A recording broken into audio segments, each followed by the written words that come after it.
Heute reden wir über Samuel und die Frucht einer gottesfürchtigen Erziehung. Samuel wurde schon früh als Kind von seinen Eltern getrennt und unter die Obhut des Priesters Eli in Silo am Zelt Gottes abgegeben. Wir können nur erahnen, was in dem kleinen jungen Samuel vorging, als er plötzlich aus seiner Heimat und aus seiner Familie herausgerissen war. Er war in einer völlig fremden Umgebung, mit völlig fremden Menschen, die um ihn waren. Vermutlich hat seine Mutter ihn lange und gründlich darauf vorbereitet. Und doch müssen das Heimweh und die Sehnsucht nach seiner Mutter im Herzen des Knaben sehr groß gewesen sein. Ganz sicher flossen in den einsamen Stunden viele Tränen. Und voller Sehnsucht muss er auf die Tage im Jahr gewartet haben, an denen seine Eltern zu ihm kamen und er mit seiner Familie für kurze Zeit wieder vereint war. So vergingen Monate und Jahre. Und nur langsam kehrte eine gewisse Routine und Gewohnheit in das Leben des jungen Samuel ein.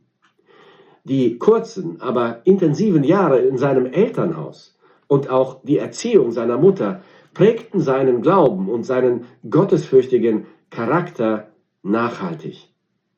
Die Erziehung und die Gebete seiner Mutter waren nicht vergeblich. Der gute Same fiel bei Samuel auf fruchtbaren Boden. Nun, Samuel wuchs in den Jahren seiner Kindheit und Jugendzeit in einem Haus des Widerspruchs auf. Der Priester Eli war nur halbherzig bei der Sache des Herrn. Seine Söhne, die auch Priester waren, waren gottlose junge Männer. Und das Zeugnis, das ihnen gegeben wird, ist verheerend. Wir lesen: Und die Söhne Elis waren ruchlose Männer. Sie hatten den Herrn nicht erkannt. Und die Priester hatten dem Volk gegenüber die Gewohnheit, wenn jemand ein Schlachtopfer darbrachte, kam der Diener des Priesters, während das Fleisch noch kochte, und hatte eine Gabel mit 3 Zinken in seiner Hand und stieß in den Tiegel oder in den Kessel oder in die Pfanne oder in den Topf. Alles, was er mit der Gabel herauszog, nahm der Priester damit weg. So taten sie in Silo allen Israeliten, die dorthin kamen. Und obwohl Gott den Priester Eli vor den Konsequenzen gewarnt hatte, schritt dieser greise Priester nicht entschieden ein, um seine Söhne zur Rechenschaft zu ziehen. Wir lesen: Und Eli war sehr alt geworden, und er hörte alles, was seine Söhne ganz Israel antaten, und dass sie bei den Frauen lagen, die am Eingang des Zeltes der Begegnung Dienst taten. Und er sprach zu ihnen: Warum tut ihr dergleichen Dinge? Denn ich höre diese eure bösen Taten von dem ganzen Volk. Nicht doch, meine Söhne, denn das ist kein gutes Gerücht, von dem ich im Volk des Herrn reden höre. Es ist erstaunlich, dass der junge Samuel, obwohl er in dieser gottlosen Atmosphäre aufwuchs, ein gottesfürchtiger Mann war. Sehr bald schon sprach Gott zu ihm in einer besonderen nächtlichen Botschaft. Der jugendliche Samuel hörte die Botschaft Gottes und er lernte im Glauben zu antworten: Rede, Herr, denn dein Knecht hört. Und die Botschaft Gottes war alles andere als angenehm oder beruhigend in diesem Fall.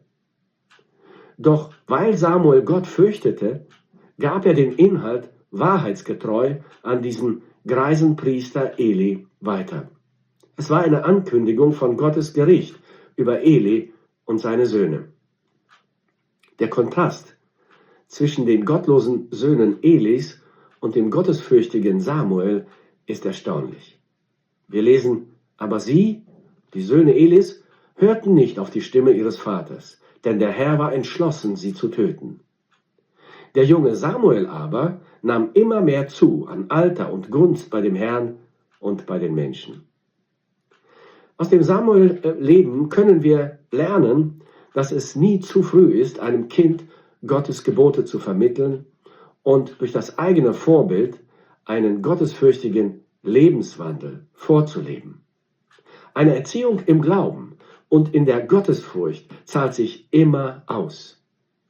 Das Vorbild und der Einfluss gläubiger Eltern im Leben eines Kindes ist nicht zu unterschätzen. Im Gegensatz zu den Söhnen Elis, die für Gottes Stimme und seine Botschaft kein offenes Ohr hatten, war Samuels Herz und Ohr immer offen für Gottes Reden. Bereits in seinem Kindesalter konnte Gott zu ihm reden und er selbst konnte sagen: Rede, Herr, denn dein Knecht hört.